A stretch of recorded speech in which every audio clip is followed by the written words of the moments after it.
안녕하세요. 2023년도 12월 20일 금요일 교과방송에 오신 여러분들을 진심으로 환영합니다. 우리는 한 주일 동안 2023년도 제4기인 하나님의 선교와 나의 선교 12과 에스더와 모르드게에 대해서 살펴보고 있습니다. 오늘은 그 마지막 시간으로서 금요일입니다. 기도하고 오늘 교과 내용을 살펴보도록 하겠습니다. 기도하겠습니다. 하늘에 계신 하나님, 한 주일을 마감하는 이 시간에 우리가 하나님의 말씀을 다시 한번 묵상할 수 있는 시간 가지게 하심을 감사합니다. 주님, 저희들에게 하나님께서 베푸신 기적과 또 하나님께서 우리의 삶 속에 역사하시는 그 역사를 밝히 깨닫고 알고 경험하고 우리 삶 속에서 느낄 수 있는 그런 특권들을 허락하여 주심을 인하여 감사를 드립니다. 오늘 하루의 삶도 아버지께서 우리의 삶 속에 역사하시는 그것을 알아보고 느끼며 또 그것을 인해 감사와 찬양을 돌릴 수 있는 삶을 살 수 있도록 도와주시옵소서. 그리고 이 시간에도 주의 영이 우리와 함께 하시옵기를 간구드리오며 거룩하신 예수님의 이름으로 기도드렸습니다. 아멘.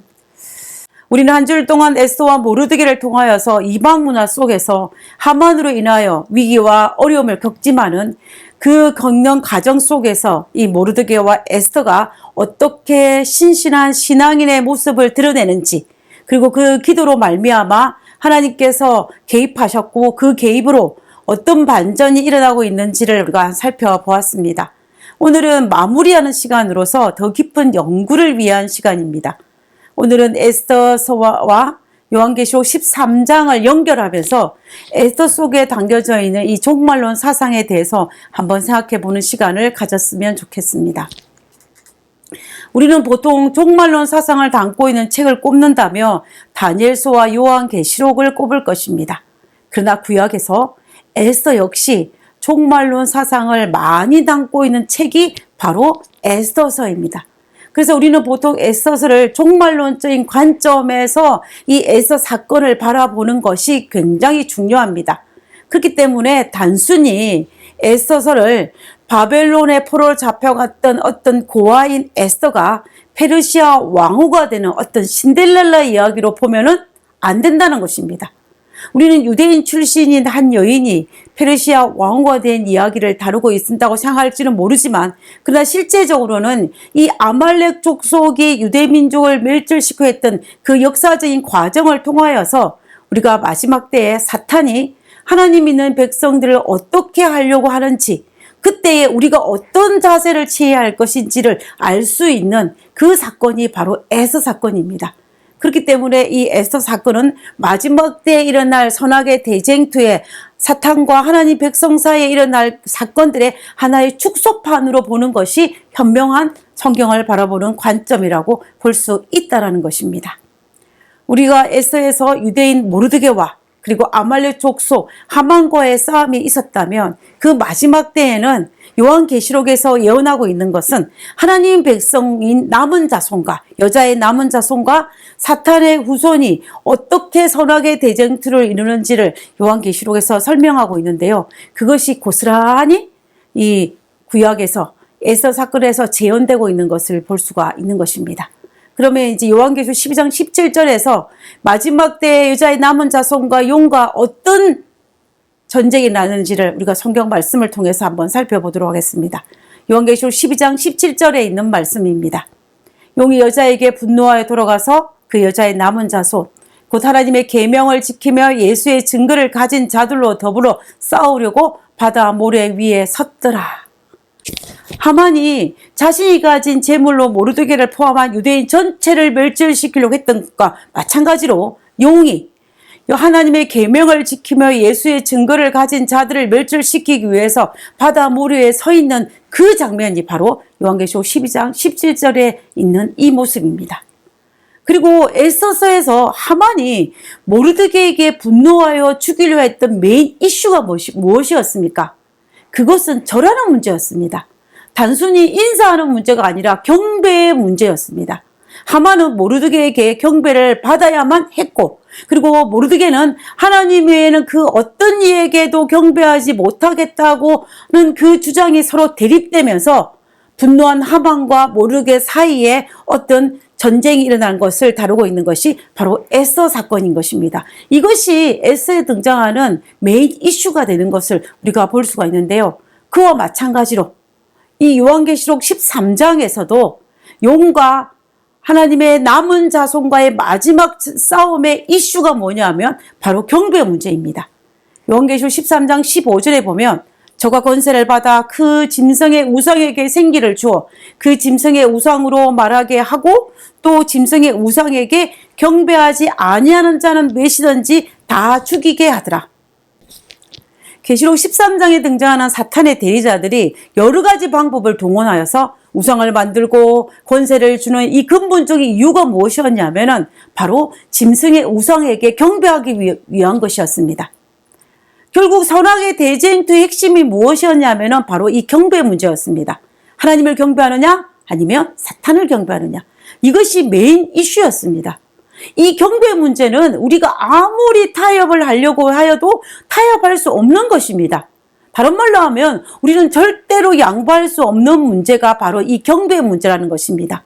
마치 모르드게가 하만의 분노를 알았지만 그럼에도 불구하고 하만을 경배하지 않은 것과 마찬가지로 유대민족이 멸절될 위기에 처했다 할지라도 이 경배 문제는 해결하지 않고 끝까지 하만을 경배하지 않은 이유와 마찬가지라는 것입니다. 아무리 사탄이 우는 사자처럼 덤비다 할지라도 오늘 우리는 하나님 외에 사탄을 포함한 그 어떤 것에도 경배하지 않아야만 합니다. 모르드게가 오직 하나님께만 경배했던 것처럼 우리도 끝까지 마지막 때까지 오직 하나님께만 경배해야만 합니다. 그러면 분명 모르드게와 에스더가 여러 가지 어려움과 힘든 일을 경험하였지만, 그렇지만 하나님께서는 그들에게 회복을, 반전을 허락하신 것처럼 오늘날 우리에게도 마찬가지일 것입니다. 요한계시록에서는 우리가 그 마지막 때 어떤 어려움을 겪을 것인지를 예언하고 있습니다. 야곱의 환난을 포함한 여러 가지 힘든 일을 경험하게 될 것입니다. 그러나 그럼에도 불구하고 끝까지 하나님을 경배하면, 하나님께만 기도하면, 하나님을 의지하면, 누구처럼요? 모르드게와 에스더가 하만을 물리친 것과 마찬가지로 우리도 사탄을 물리치고 모든 영광을 하나님께 돌릴 수 있는 그 기쁨의 날이 우리에게 올 것입니다. 에스더서에는 끝까지 신앙을 지킨 이들에게 보상이 주어졌습니다. 그것이 에스더 9장 22절입니다. 이날에 유대인들이 대적에게서 벗어나서 평안함을 얻어 슬픔이 변하여 기쁨이 되고 애통이 변하여 길한 날이 되었으니 이 두 날을 지켜 잔치를 베풀고 즐기며 서로 예물을 주며 가난한 자를 구제하라 하매. 하나님의 개입으로 반전이 일어난 모습입니다. 불임절의 기적입니다. 슬픔이 변하여 기쁨이 되고 애통이 변하여 길한 날이 되었다라고 성경은 기록하고 있습니다. 요한계시록에서도 인류의 마지막 날의 선악의 대쟁투도 이와 정말로 흡사합니다. 사탄은 계시록 20장에서 하늘에서 불이 내려와 저희를 다 소멸하게 될 것이고, 그리고 끝까지 하나님만을 경배하며 사탄에게 경배하지 아니하는 신실한 그리스도인에게도 보상이 주어질 것입니다. 계시록 21장 2절과 3절에 있는 말씀입니다. 또 내가 보매 거룩한 성 새 예루살렘이 하나님으로부터 하늘에서 내려오니 그 예비한 것이 신부가 남편을 위하여 단장한 것 같더라. 내가 들으니 보좌에서 큰 음성이 나서 가로되 보라, 하나님의 장막이 사람들과 함께 있으매 하나님이 저희와 함께 거하리니 저희는 하나님의 백성이 되고 하나님은 친히 저희와 함께 계셔서, 하나님이 우리와 함께 계시며 저희는 우리 하나님이 된다라고 하였습니다. 그뿐만 아니라 하나님께서는 새 예루살렘 성을, 새 생명을, 눈물과 애통이 없는 축복을 우리에게 주신다라고 약속하셨습니다. 우리는 하나님의 백성을 죽이려는 이 하만의 음모와 그 음모 속에서 살아남으려는 유대인들의 모습들, 특별히 모르드게와 에스더의 모습을 통하여서 우리는 마지막 때에 어떤 모습을 가지고 예수님의 재림을 맞이해야 될지를 우리는 알 수가 있습니다. 그리고 그 끝이 무엇인지는 이 에스더를 통해서 우리는 분명히 확인할 수가 있었습니다. 모르드게와 에스더, 그리고 그 유대 백성들이 애통하며 굵은 베옷을 입고 회개하며 금식하며 하나님을 의지하며 모든 지혜를 얻은 대로 행한 것과 마찬가지로 우리도 하나님 앞에서 시대의 징조를 깨달아서 겸손히 하나님 앞에 회개하고 금식하며 자기 자신을 살피는 것이 필요합니다. 그리고 지혜 없는 자처럼 살지 말고 지혜 있는 자처럼 살아서 하나님을 의지해야 됩니다. 그리고 에스더가 모르드게가 했던 것처럼 당당히 나의 신앙을 밝히며 끝까지 우상에 경배하지 아니하고 하나님만을 경배하며 죽으면 죽으리라는 그 각오로 살아남아야 한다는 것입니다. 이 에스더의 사건은 예수님이 오셔서 이루실 이 구원과 사탄과 타락한 천사들의 멸망과 구속의 역사에서 하나님께서 남은 백성들이 당할 고난과 고통이 무엇인지, 그리고 그로 말미암아 얻게 될 상급이 무엇인지를 표상학적으로 보여주고 있기 때문에 우리는 이것을 종말론적인 입장에서 에스더 사건을 볼 수가 있는 것입니다. 그리고 이 에스더 사건은 마지막 때에 일어날 사건을 미리 보여준 것이라고 우리가 볼 수가 있다는 것입니다. 우리도 재림 직전에 이 고통과 혼란과 아픔의 시간이 지나고 나면은 유대인들에게 이르는 그 기쁨이 분명히 우리에게도 올 것입니다.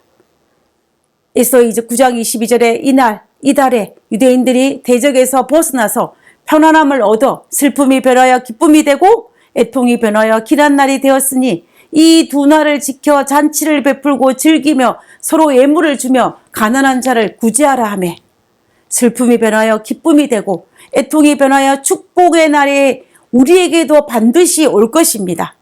유대인에게는 불입절의 축복이 있었던 것처럼 우리에게도 재림의 축복, 새하늘과 새 땅의 축복이 우리에게 있을 것입니다.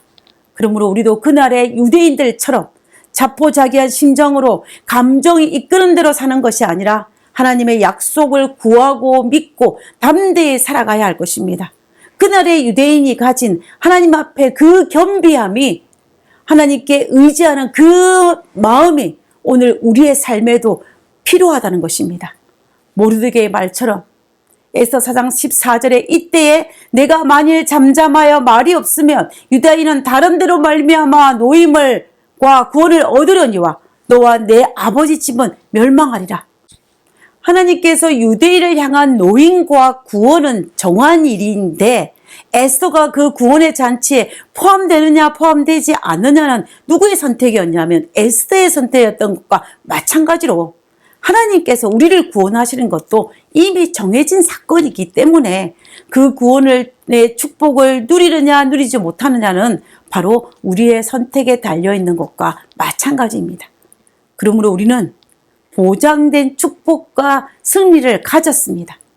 그러므로 우린 오늘도 그 약속을 받은 사람답게 당당하면서도 하나님 앞에 겸비하고 하나님을 향한 절대적 믿음을 가지고 죽으면 죽으리라는 그 에스더의 신앙으로, 그 담대함으로 우리는 오늘 하루도 성실히 살아가야 될 것입니다. 우리 모두 그렇게 살게 되기를 간절히 바라면서 2023년도 제4기 12과 교과를 모두 마치고자 합니다. 기도하고 마치겠습니다. 하늘에 계신 저희들의 아버지, 우리에게 보장된 축복과 보장된 구원을 허락하심을 인하여 감사합니다. 우리에게 승리를 보장하여 주셔서 감사합니다. 하나님, 우리는 그것을 오늘 믿고 오늘 하루의 삶이 당당하게 살아갈 수 있는 그런 그리스도의 삶을 살 수 있도록 도와주시옵소서. 사탄이 우리를 넘어뜨리기 위해서 어떤 유혹을 하고 또 어떤 어려움과 시련이 우리에게 허락하신다 할지라도 우리는 하나님의 약속을 믿고 에스더와 모르드게처럼 당당히 살아갈 수 있는 그런 저희들 될 수 있도록 주여 도와주시옵소서. 끝까지 하나님만을 경배하는 삶을 살 수 있도록 우리를 붙들어 주옵기를 간구하며 거룩하신 예수님의 이름으로 기도드렸습니다. 아멘.